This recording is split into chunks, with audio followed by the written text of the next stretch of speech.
Hello people, welcome to global cuisine. Wow ఏమి రుచి. నేను మీ హరీష్. ఈ వారమంతా కూడా మనం చక్కగా గ్లోబల్ ఫుడ్ని ఎక్స్ప్లోర్ చేస్తున్నాము, ముఖ్యంగా స్ట్రీట్ ఫుడ్ని ఎక్స్ప్లోర్ చేస్తూ ఉన్నాము.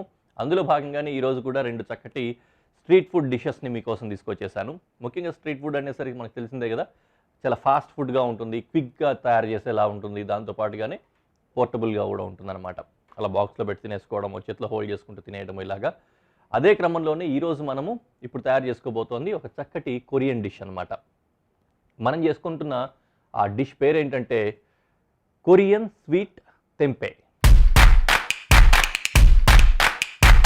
ఈ కొరియన్ స్వీట్ టెంపేకి కావాల్సిన ఇంగ్రీడియంట్స్ ఒకసారి చూద్దాం. ఒక చిల్లీ అంటే పచ్చిమిరపకాయ ఒకటి, బ్రౌన్ షుగర్ అంటే షుగరే, బ్రౌన్ షుగర్ కూడా దొరుకుతుంది, లేదంటే షుగర్ కూడా యూజ్ చేసుకోవచ్చు. అలాగే ఒక బిర్యానీ ఆకు, వెల్లుల్లి, ఇది టోఫు అనమాట, అంటే సోయా పన్నీర్, అదొక బ్రిక్. దాంతోపాటుగా ఈ పచ్చి బఠానీలు కొన్ని, వేరుశనగ గుళ్ళు కొన్ని, కొద్దిగా సోయా సాస్, నిమ్మకాయ అరచెక్క, అలాగే కొద్దిగా అల్లం, ఇంకా ఉల్లిపాయ. ఇవన్నీ కూడా బేసిక్ ఇంగ్రీడియంట్స్ అనమాట. కొరియన్ డిష్ మనం తయారు చేసుకోబోతున్నాము. స్వీట్ అని అంటాం కానీ దీంట్లో కొద్దిగా సాల్ట్, స్పైస్ కూడా వెళ్తుంది, మిక్స్లో ఉంటుందన్నమాట. మంచి ఫ్లేవర్ఫుల్గా, చాలా టేస్టీగా ఉంటుంది. టెంపే అని పేరు పెట్టాం కదా, సో బేసిక్గా టెంపే అంటే ఏంటంటే సోయా పన్నీర్నే టెంపే అంటారు. మనం అదర్వైజ్ దీన్ని కొరియన్ స్వీట్ టోఫు అని కూడా అనొచ్చు. సో డిష్ పేరు ఏదైనా కూడా మన చాయిస్ అనమాట. రెండు పెనములు పెట్టేసుకుంటున్నా. కొద్దిగా డ్రై రోస్ట్ చేసుకోవాలి దీన్ని, వేరుశనగ గుళ్ళు డ్రై రోస్ట్ చేసుకోవాలి. ఇది కేవలం గార్నిష్ కోసమే లాస్ట్లో వాడతాము, ముందు అడిషన్ చేయము. దాంతోపాటుగానే ఈ టోఫుని కూడా కొద్దిగా అంత రోస్ట్ చేసుకున్నామంటే మంచి క్రిస్ప్ టెక్స్చర్ వస్తుందన్నమాట పై వాటికి. అలా లేకుండా డ్రైగా మామూలుగా కూడా వాడుకోవచ్చు. కొంతమందికి ఇలా ఇష్టం, కొంతమందికి అలా ఇష్టం. నేను ఇలా చేస్తున్నాను. మీరు అలా ఫ్రై చేయకూడదు అనుకుంటే ఫ్రై చేయకుండా కూడా వాడండి. సో ఇప్పుడు ఈ టోఫుని క్యూబ్స్ లాగా కట్ చేసుకుంటున్నాము.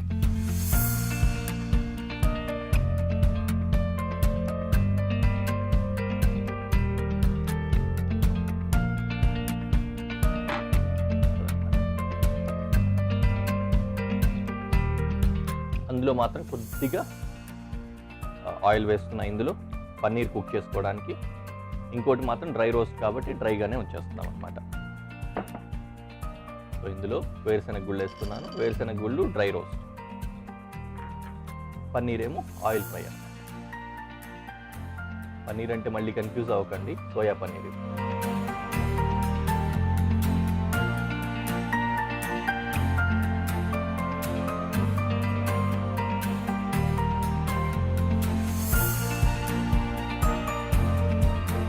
అలాగే సింపుల్గా గార్లిక్ ఇవన్నీ కూడా చాప్ చేసేసుకొని నెక్స్ట్ కుకింగ్ ప్రాసెస్ కూడా మొదలు పెట్టేద్దాం.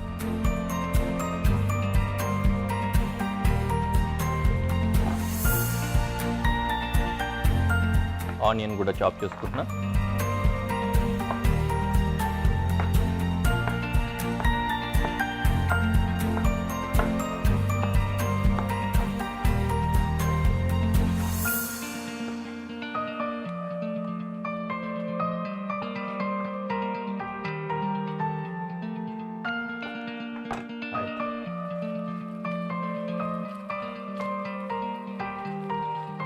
గోల్డెన్ బ్రౌన్లో మంచి మంచి టెక్స్చర్ వస్తుంది అనమాట, అది చాలా చక్కగా ఉంటుంది అందుకోసమే. సో ఇది కూడా రెడీ అయిపోయింది. అండ్ ఫస్ట్ అయిపోయింది కాబట్టి తీసుకుందాం బళ్ళకి. లాస్ట్లో గార్నిష్కి వాడుకుంటాం ఇది, అప్పటి వరకు దీంతో పని లేదు. అలాగే ఇక్కడ పన్నీర్ కూడా కుక్ అయిపోయింది కదా, పన్నీర్ని తీసి సపరేట్గా బౌల్లో ఉంచేసుకుందాం.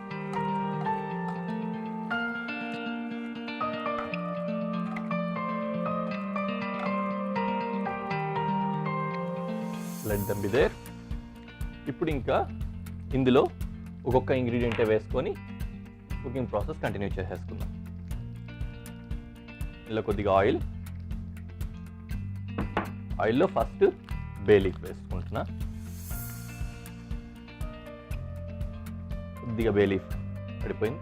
తర్వాత గార్లిక్ వేస్తున్నాను. సో ఆ వెల్లుల్లి కూడా కొద్దిగా అంతా వేగిన తర్వాత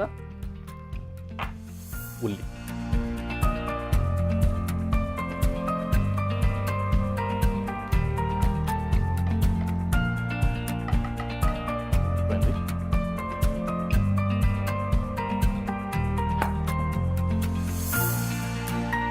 మిర్చిని కూడా నీట్గా కట్ చేసుకొని దాంట్లో వేసుకుంటున్నాను. మొత్తం వేస్తే ఎక్కువ అయిపోద్దని హాఫ్ వేస్తున్నాను. గ్రీన్ చిల్లీ వేస్తున్నాను. సో గ్రీన్ చిల్లీ కూడా కొద్దిగా అంతా అలా టోస్ట్ అయిపోతే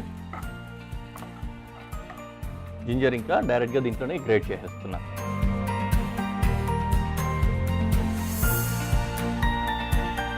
మామూలు రెగ్యులర్ కారం కాకుండా జింజర్ తోటి ఒక చక్కటి ఫ్లేవర్ఫుల్గా ఉంటుంది. ఆ కారం బాగుంటుంది దీంట్లోకి, అందుకోసమే దాన్ని యాడ్ చేస్తున్నాం అన్నమాట. సో అది అయిన తర్వాత కొద్దిగా అలా టాస్ చేసి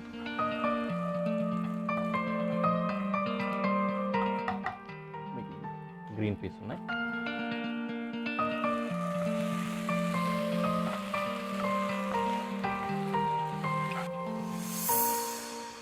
then brown sugar,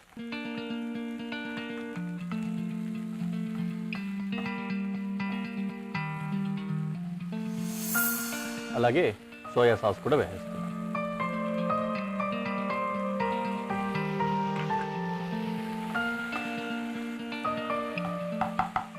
finally already మనం ఇలా ఫ్రై చేసి పెట్టుకున్న టోఫుని ఇందులో యాడ్ చేసుకుంటాం.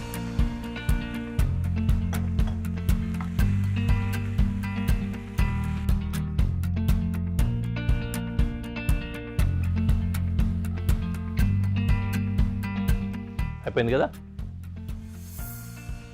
కొద్దిగా ఒక చిటికెడు ఉప్పు పడుతుంది, అది కూడా వేయకపోయినా పర్లేదు. రీజన్ ఏంటంటే బోల్డ్ అంత సోయా సాస్ వేసాం కదా, అందులో సాల్ట్ ఉంటుంది. సోయా సాస్తో పాటుగానే టోఫు ఏదైతే వేసామో అది కూడా ప్రాసెస్డ్ అనమాట. అది కూడా ఆల్రెడీ కొద్దిగా సీజన్డే ఉంటుంది కాబట్టి డైరెక్ట్ ఎడిబుల్గానే ఉంటుంది, దానికి పెద్ద అవసరం లేదు సాల్ట్. మిగతా అన్నిటికీ కూడా సరిపోతుంది కదా. ప్రాసెస్ రెడీ అయిపోయింది. అండ్ ఫైనల్లీ కొద్దిగా అంత నిమ్మకాయ పిండుకొని దించేస్తాం.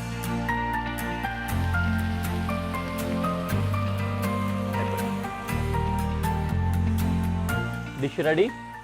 దీన్ని ఇలాగే ప్రెజెంటేషన్లో పెట్టి ఎలా ఉందో మీకు చూపిస్తాను.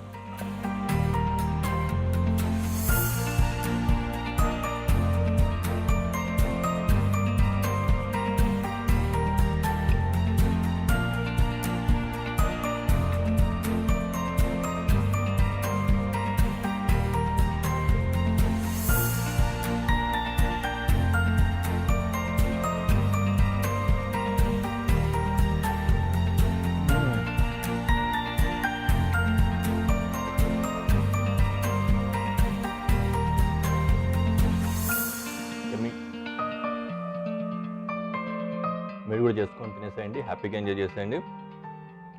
నేనైతే ఇప్పుడు తాపట్ల దీన్ని పట్టు పట్టేసి నెక్స్ట్ డిష్ కోసం కూడా ఇంగ్రీడియంట్స్ సెట్ చేసుకుంటాను. చక్కటి డిషెస్ మనం తయారు చేసుకుంటున్నాము. అందులో భాగంగానే ఇప్పుడు మరో డిష్ కోసం ఇంగ్రీడియంట్స్ సెట్ చేసుకున్నాను. చాలా ఎమ్మీగా కనిపిస్తున్నాయి చూడడానికి కూడా. పక్కాగా మంచి క్లాసిక్ స్ట్రీట్ ఫుడ్ స్టైల్ని కూడా తలపిస్తూ ఉంటుందన్నమాట. మన దగ్గర కూడా ఇలాంటి డిషెస్ అప్పుడప్పుడు తయారు చేసుకుంటూ ఉంటాము.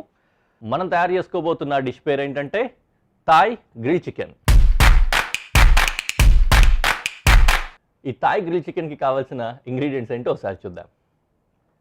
కొద్దిగా ఫిష్ సాస్, కొంచెం సోయా సాస్, కాస్తంత బెల్లం, కొద్దిగా వెన్న, చింతపండు పులుపు, వెల్లుల్లి, ధనియాల పొడి, కొద్దిగా క్యాప్సికమ్ ముక్క, ఇంకా ఎండుమిరపకాయ దానికి సంబంధించిన ఫ్లేక్స్ అన్నమాట. అలాగే చికెన్ ఆల్రెడీ స్కీవింగ్ చేసి పెట్టుకున్నాము. ఈ విధంగా బ్రెస్ట్ పీస్ని కట్ చేసి స్కీవింగ్ చేసి పెట్టుకున్నాను, సింపుల్గా ఉండడానికి, చూడడానికి కూడా బాగుంటుందని. ఇవి బేసిక్ ఇంగ్రీడియంట్స్ అనమాట. దీంతో కుకింగ్ ప్రాసెస్ని మనం మొదలు పెట్టేసుకోవచ్చు. సో అన్నిటికంటే ఫస్ట్ ఏంటంటే పెనం పెట్టేసుకుందాం, వేడవుతూ ఉంటుంది. చక్కగా ఒక సాస్ కన్సిస్టెన్సీ వచ్చే విధంగా ఒక సాస్ రెడీ చేసుకుంటాము, అంటే కూర లాంటిది. అందులో చికెన్ వేసి ఫ్రై చేసుకుంటాం, కుక్ చేసుకుంటాం అనమాట. అది ప్రాసెస్. కటింగ్స్ ఏం లేవు కాబట్టి ఇందులో పొయ్యి ముందే వెలిగించేసి పెనం వేడి చేసుకుంటున్నాను నేను. ఓకే, ఇంగ్రీడియంట్స్ చాలా ఎక్కువైపోయాయండి, గోల్డెన్ ఇంగ్రీడియంట్స్. కటింగ్కి వచ్చేసరికి ఓన్లీ వెల్లుల్లి మాత్రమే ఉంది. వెల్లుల్లిని చాప్ చేసుకుంటున్నాను.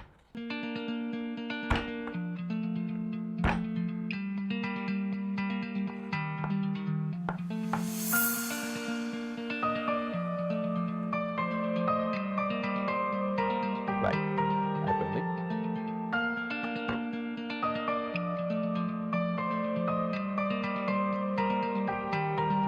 పెనంలో కొద్దిగా ఆయిల్ వేసుకొని ఆయిల్లో ఒకటోటే ఫ్రై చేసేసుకుంటే సరిపోతుంది అనమాట.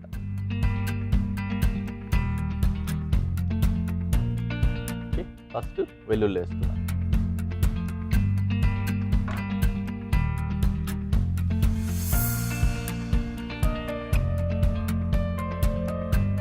ఆ వెల్లుల్లి కొద్దిగా వేడైన తర్వాత మిగిలిన ఇంగ్రీడియంట్స్ కూడా ఒకటోటే వేసేసుకోవచ్చు. ఓకే, అయితే ఈ క్యాప్సికమ్స్ ఇవి వచ్చి కుకింగ్లోకి వెళ్ళవు. నా దగ్గర ఇప్పుడు ఆల్రెడీ రెడీగా పెట్టుకున్నానులే, కానీ కుకింగ్కి వెళ్ళవు. దీన్ని ఈ విధంగా కట్ చేసి పెట్టుకొని ప్రెజెంటేషన్లో వాడతాం అన్నమాట.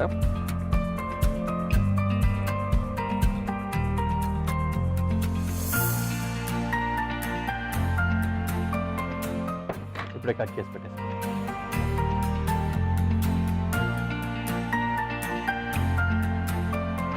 గ్రీన్ బెల్ పెప్పర్స్ వేసాం కదా, రెడ్ కూడా వేద్దాం, కొద్దిగా కలర్ఫుల్గా ఉంటుంది.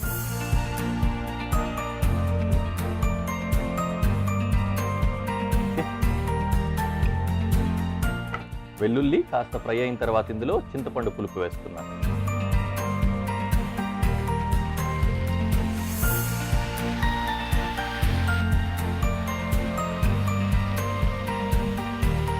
కొద్దిగా అంత కుక్ అయిన తర్వాత ఇందులో ఫిష్ సాస్ వేస్తున్నా, అలాగే సోయా సాస్ కూడా వేస్తున్నాను.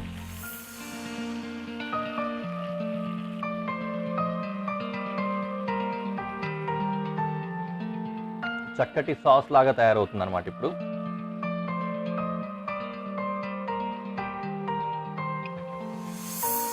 సోయా సాస్లో కొద్దిగా స్వీట్నర్ కూడా ఉంటుంది. ఆ స్వీట్నర్ వల్ల కొద్దిగా జిగురుగా చిక్కటి సాస్ లాగా తయారవుతుంది. ఇప్పుడు ఇందులో బెల్లం వేస్తున్నా.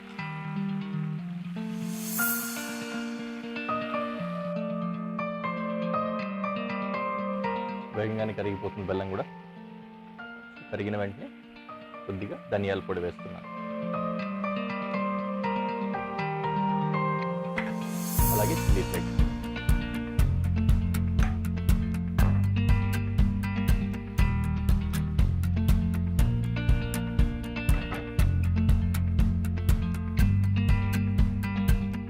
రెడీ అయిపోయింది కదా.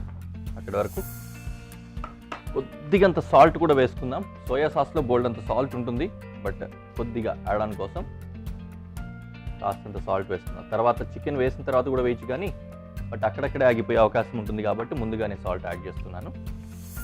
అండ్ మొత్తం కుకింగ్ అంతా కూడా బటర్లోనే చేసుకోవచ్చు. నేనైతే ఇప్పుడు యాడ్ చేస్తున్నా. ఫ్రెష్గా బటర్ అంతా ఉండి కొద్దిగా జ్యూసీ కన్సిస్టెన్సీ వస్తుంది కదా, అందులో చికెన్ వేసుకుందాము అని ఇప్పుడు యాడ్ చేశాను నేను. లేదంటే ఫస్ట్ నుంచి కూడా బటర్లోనే కుక్ చేసుకోవచ్చు. చక్కగా ఉంది కదా, జ్యూసీగా. ఇందులో ఇప్పుడు చికెన్ పెడుతున్నాం.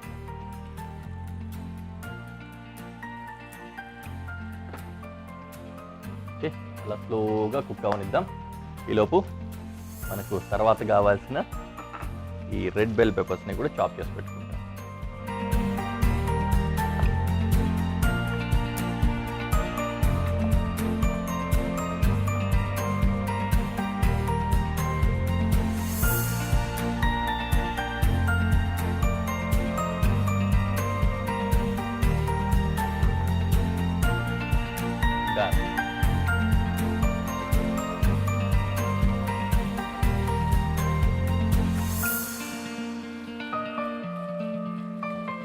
మన పనంతా అయిపోయింది.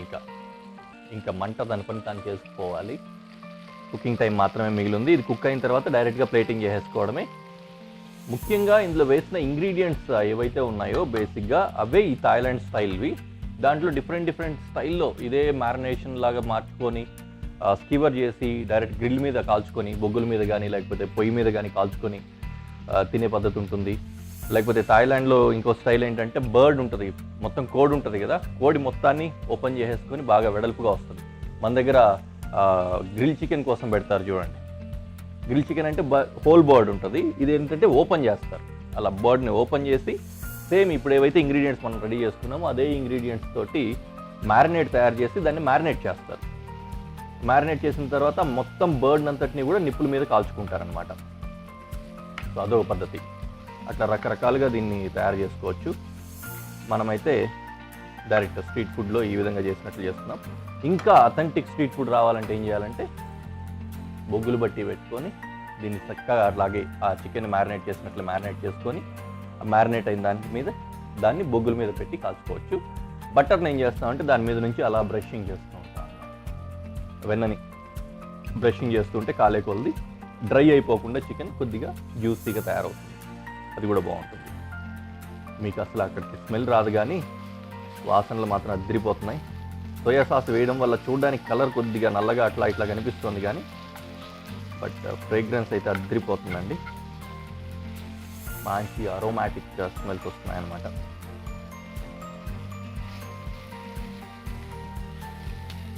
బటర్ ముఖ్యంగా ఆబ్వియస్లీ డామినెంట్ ఫ్లేవర్ తీసుకొస్తుంది. నాకైతే బాగా ఇష్టం. సరే, ఇష్టం లేని వాళ్ళ కోసం అయితే ఏం చేయలేమనుకోండి.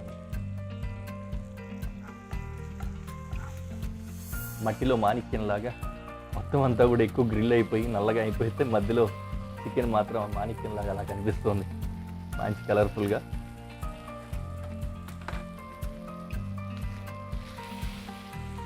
డన్ అండి. నేను ఇక్కడ ఆఫ్ చేస్తున్నాను. డైరెక్ట్గా ఇంకా దీన్ని ప్రెజెంటేషన్లో పెట్టి ఎలా ఉందో మీకు చూపిస్తాను.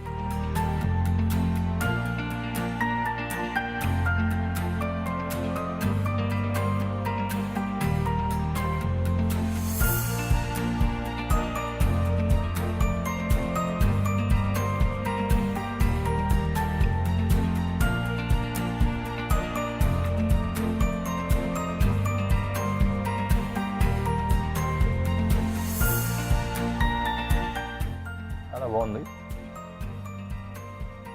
వావ్,